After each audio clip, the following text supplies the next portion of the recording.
अस्सलामु अलैकुम वरहमतुल्लाहि वबरकातुहू। मेरे प्यारे इस्लामी भाइयों, आज एक ऐसा वीडियो देखने वाले हैं कि जिस वीडियो में कड़वी कड़वी बातें हैं लेकिन बिल्कुल सच है, इसलिए कि हमारे मुस्लिम माशरे के लोगों का एक मिजाज बन चुका है। उसी मिजाज को इस वीडियो में इस हिंदू लड़की ने बताया है। हमें अपने ऊपर शर्म करना चाहिए कि क्या हमें इस बात पर नहीं सोचना चाहिए, इस बात पे गौर व फिक्र नहीं करना चाहिए कि हमें क्या करना चाहिए और क्या नहीं करना चाहिए। आज जो हम पर बुलडोजर चल रहे हैं, या फिर आज जो हम पे जुल्म सितम हो रहा है, या फिर आज हमारा मुआशरा, मुस्लिम मुआशरा जो कि नॉलेज को लेकर के बहुत ही पीछे है, बहुत ही बिछड़ा हुआ है, क्या हमें आज इस पे काम नहीं करना चाहिए? मेरे प्यारे इस्लामी भाइयों, आप इस वीडियो को पूरा जरूर देखिए, फिर उसके बाद आप अपने सीने पे हाथ रखिएगा और आप सोचिएगा क्या इस लड़की ने सही कहा है या फिर गलत कहा है। क्या हमारे मुआशरे में ऐसा हो रहा है या फिर नहीं हो रहा है, और अगर हो रहा है तो हमें कैसे सुधार लाना चाहिए। अगर हम सुधार नहीं लाएंगे तो अल्लामा इकबाल के उस शेर के मुताबिक हमारे हालात हो जाएंगे। आप इस वीडियो को देखिए, फिर उसके बाद गुफ्तगू करते हैं। और लाचारी की हालत आजाद भारत में बदनुमा दाग बन चुका हो, उस कौम को कमर हिलाने से ही फुर्सत नहीं मिल रही है। जो कौम एक दिन के मुशायरे के लिए लाखों रुपए पानी की तरह बहाने में यकीन रखती हो, उसे स्कूल की क्या जरूरत, उसे कॉलेज की क्या जरूरत, उस कौम को यूनिवर्सिटी की क्या जरूरत। पर नहीं साहब, बिल्कुल नहीं। स्कूल, कॉलेज, यूनिवर्सिटी ये सब फालतू लोगों के काम। जो कौम अपनी बहन बेटियों के हिजाब और दुपट्टे की हिफाजत नहीं कर सकती, उस कौम से क्या ही उम्मीद की जाए। कम से कम मुसलमानों को इकट्ठा होकर अपना स्कूल और हॉस्पिटल ही खोल लेना चाहिए। एक तो ऐसे ही अपने बच्चों को स्कूल भेजने से ये लोग 13-22 करते हैं। हिजाब के विरोध होने के बाद इन्होंने लड़कियों को स्कूल भेजना ही बंद कर दिया। अगर इतने जज्बात भड़क रहे हैं तो चंदा इकट्ठा करके स्कूल बना लीजिए, अपने बच्चों को टीचर और प्रोफेसर बनाइए। अपने बच्चों के लिए हर इलाके में ना सही कम से कम कई गांवों का चंदा इकट्ठा करके एक हॉस्पिटल और एक स्कूल तो खोल ही सकते हैं। इस वक्त पूरी दुनिया में गजा और फलस्तीनियों को याद किया जा रहा है, पर हमारे साउथ एशिया में क्या गजब की नौटंकी देखने को मिल रही है। खासकर हिंदुस्तान, पाकिस्तान और बांग्लादेश का मुसलमान ऐसे रास्ते पर चल पड़ा है जिसका कोई मंजिल ही नहीं है। मुसलमानों को आगे बढ़ाने के लिए आखिरी पैगंबर ने इकरा यानी तालीम पर जोर दिया। हर मुसलमान को तालीम हासिल करना बिल्कुल जरूरी कर दिया, यानी मुसलमान को हर हाल में शिक्षा हासिल करना अनिवार्य हो गया। पर भारत के मुसलमान खुद को अपडेट करने के लिए 15,000 का फोन ले सकता है, पर 5,000 की एडमिशन फीस भरने में नानी याद आ जाती है। स्कूल कॉलेजों में भेदभाव के शिकार भी मुसलमान होते जा रहे हैं। इनके पास ना तो कोई सामाजिक लीडर है, ना ही पॉलिटिकल लीडर। अगर कोई सियासी लीडर इनकी क़यादत के लिए तैयार भी होता है तो ये खुद ही उसे RSS का एजेंट साबित करने लगते हैं। मतलब इनके पास सब कुछ है पर कायदे की खोपड़ी नहीं है।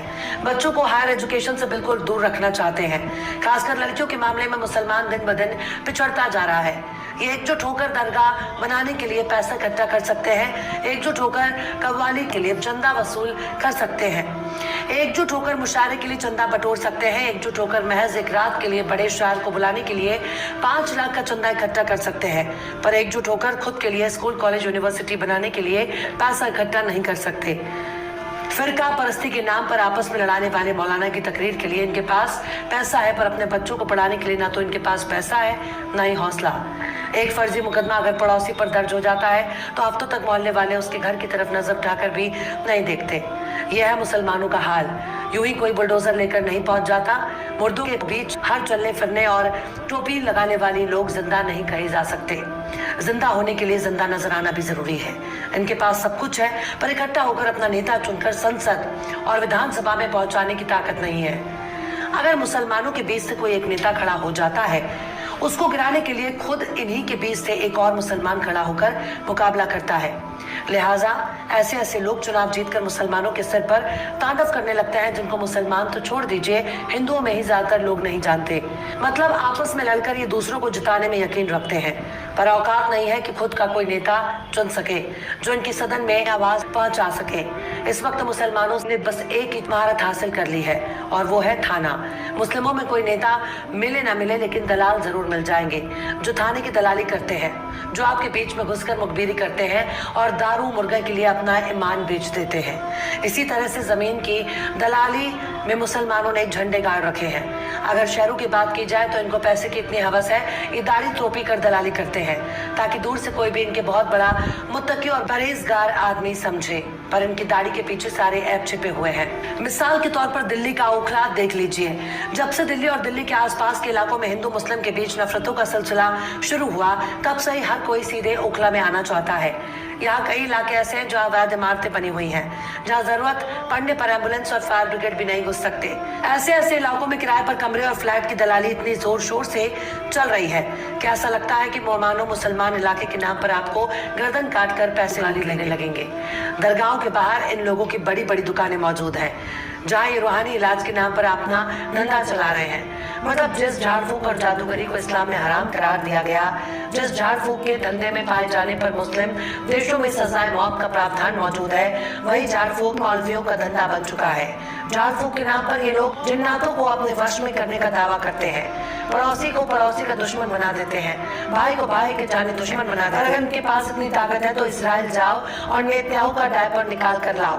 अगर इनमें इतनी ताकत मौजूद है तो जो बाइडेन से छैया छैया गाने पर डांस करके दिखवाओ।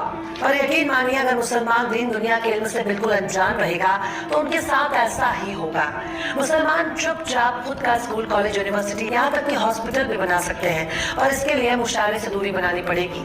लाखों रुपए लेकर एक रात के लिए शायरी करने वाले भाड़े के शायर कभी आपके नेता नहीं बन सकते। पीर मौलवियों और तकरीर करने वाले मौलानाओं के पीछे पैसे बर्बाद करने से अच्छा है कि खुद के लिए स्कूल तैयार करो, अपने बच्चों को बड़े से बड़ा कारोबारी बनाओ, वरना आपकी औकात केवल सरकारी फाइलों में कैद हो जाएगी। इसलिए दहेज के पीछे मत भागो, पहला वाला प्यार के चक्कर में मत भागो, इश्क मोहब्बत की पैतरेबाजी में मत फंसिए, अपनी मंजिल की तरफ दौड़ लगाओ, वरना तुम्हारी आने वाली नस्लें तुमको लानत भेजेंगी। बहरहाल चलते चलते आखिर में अल्लामा इकबाल ने भी क्या खूब फरमाया है, तुम में हूरों का कोई चाहने वाला ही नहीं, तुम में हूरों का कोई चाहने वाला ही नहीं, जलवाए तूर तो मौजूद है, मूसा ही नहीं। तो मेरे प्यारे इस्लामी भाइयों, आपने वीडियो को सुना। हिंदुस्तान में जितनी खानकाहें हैं और जितनी बड़ी बड़ी खानकाहें हैं, उनके पास इतना बैंक बैलेंस है, पूरे हिंदुस्तान के एक एक स्टेट में जो है वो एक एक कॉलेज बना सकते हैं मुसलमानों के लिए। लेकिन हमारे सजादगान को इतनी हिम्मत नहीं होगी। अल्लाह तबारक व तआला से दुआ है कि मौला हम तमाम मुसलमानों को इहदिना सिरातल मुस्तकीम पे चलाए और एक होने की तौफीक व रफीक अता फरमाए। अस्सलामु अलैकुम व रहमतुल्लाहि व बरकातहू।